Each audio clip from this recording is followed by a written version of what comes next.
Praise the Lord. God is good. God is great. Jesus alive and well. Ladies and gentlemen and boys and girls, call a familiar face. Call all the folks you know, from your family and relatives to your friends, your classmates, your roommates, your significant others, your spouses, and everyone else.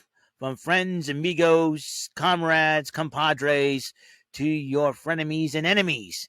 Tell them that your boy is doing his YouTube CVS station identification. No, it is not.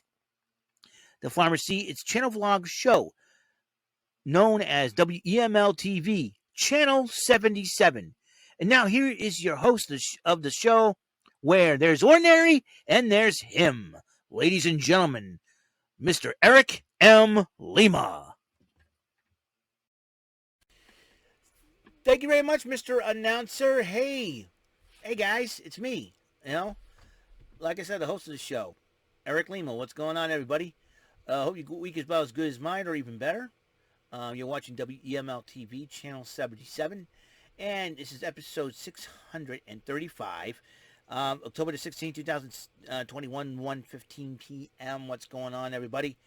And this week has been pretty good. A few hiccups here and there. That's part of life, but like I say, you can see the Red Sox complete the series against Tampa Bay. Now we're moving over to the ALCS. Dropped game 1 last night to the Astros 5-4. This happened to them in the 2018 ALCS, and they ended up winning that series. So we'll see what happens tonight. Tonight as they take on Houston once again, when they evolved again. Houston's a tough ball club again.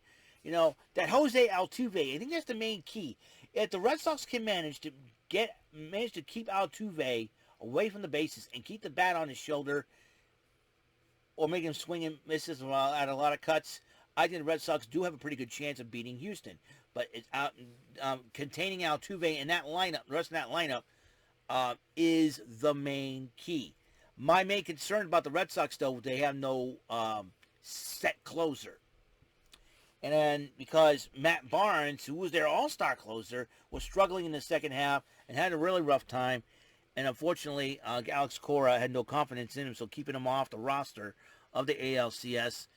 And I'm thinking they might put Garrett Whitlock in that role. I'm not so sure who would be holding it down there. Well, Brazier has done it a couple of times, so we'll see in 2018. We'll see what develops for the Red Sox. I mean, some of the Red Sox do have that playoff experience as well. You got you don't have Benintendi, Betts, and Bradley anymore in the outfield. So you got Verdugo, sometimes J.D. Martinez, sometimes Kike Hernandez, who's been awesome ever since he came over from the Dodgers. Verdugo, I mean, he's got a lot of heart. Bogarts and Devers, they've been there.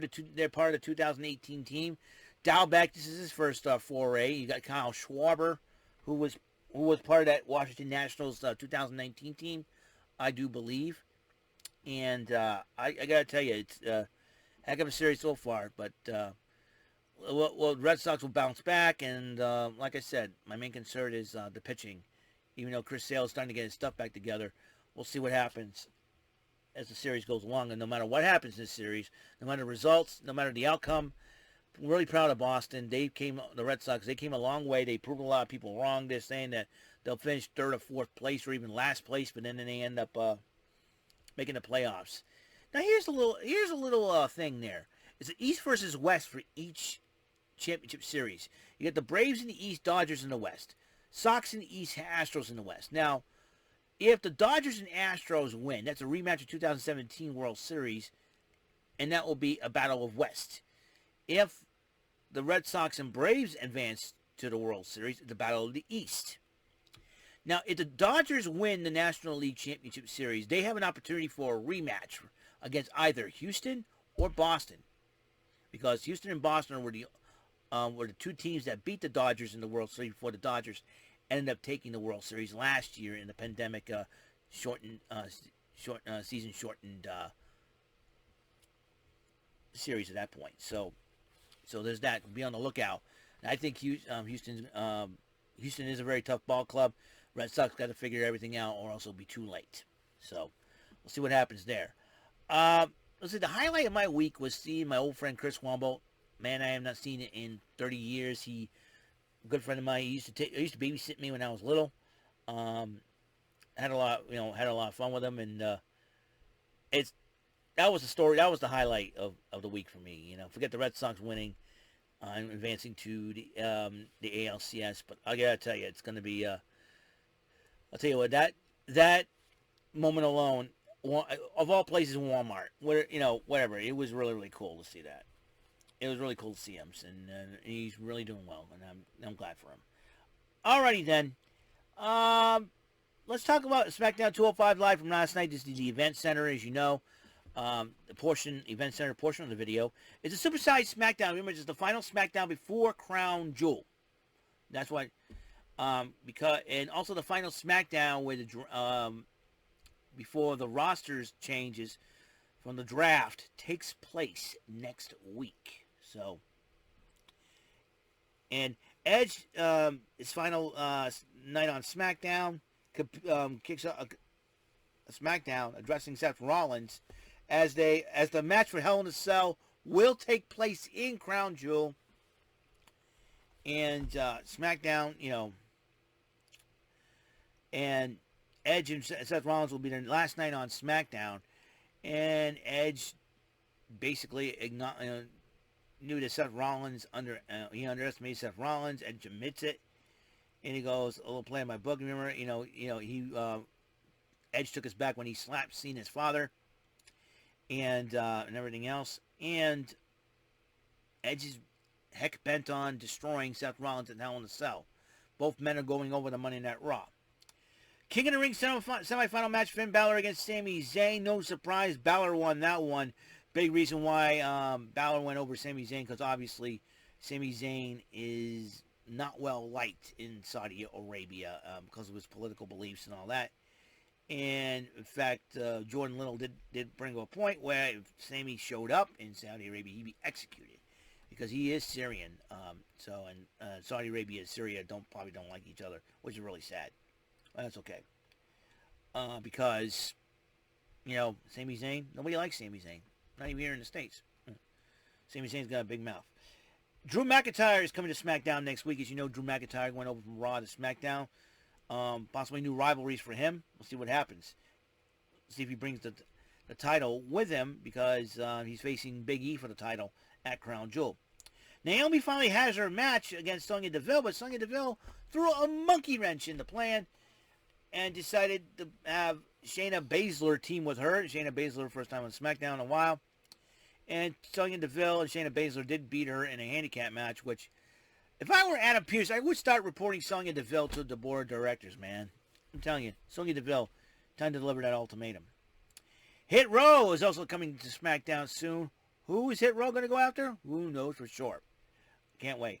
Seth Rollins did respond to Edge, and Seth Rollins got serious, got a little goofy, acting crazy, but then he got serious. He knows what it's like. So Seth Rollins and Edge, men coming over to Raw in the draft next week.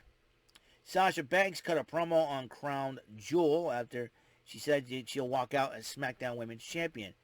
And Carmella and Zelina Vega did talk about before their matchup.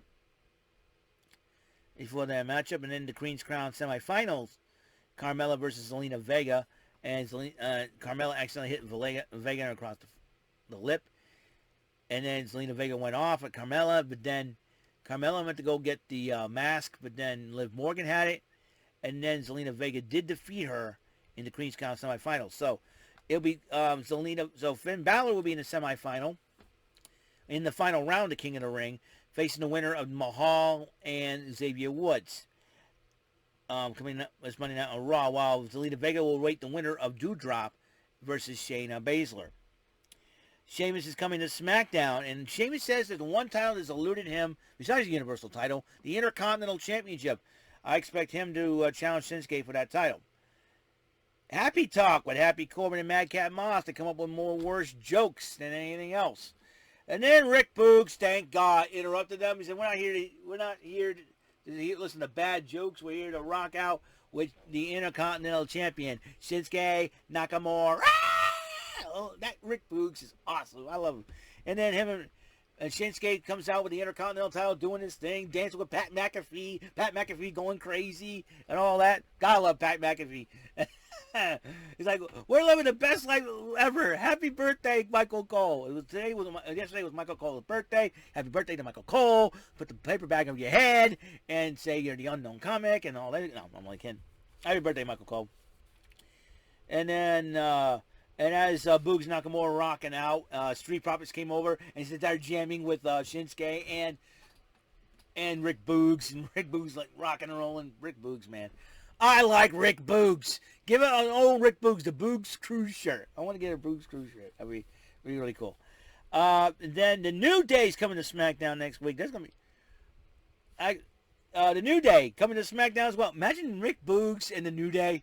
Rick Boogs, Nakamura, and the New Day. That's a party right there.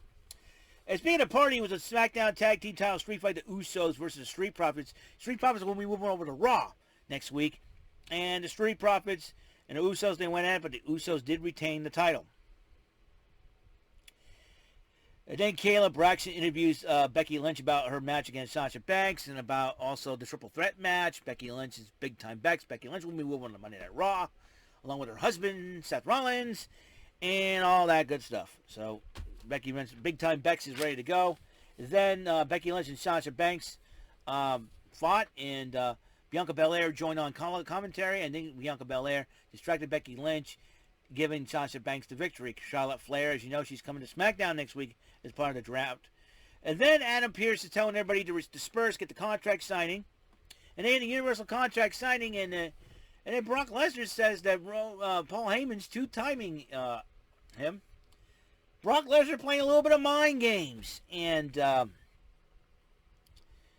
Lesnar walked away, and Roman Reigns looked at Paul Heyman. Paul Heyman's like, oh, my God. Oh, Paul Heyman. Paul Heyman. Oh, boy. All right, 205 Live. Jeet Rama made his 205 Live debut, but against a very dangerous member of Tiansha, Boa. Boa did beat Jeet Rama in that matchup. And then the tag team of Josh Briggs and Brooks Jensen. Watch out for these two hombres. They remind me of Kate and Murdoch, but I think they're going to be better. One against Keegan Scott and Taylor Garland, which Briggs and Jensen won. And then a matchup of David versus Goliath. The Cruiserweight champion of NXT, Roderick Strong of the Diamond Mine, took on Odyssey Jones. And obviously the Cruiserweight title was not on the line, even though it was 205 Live.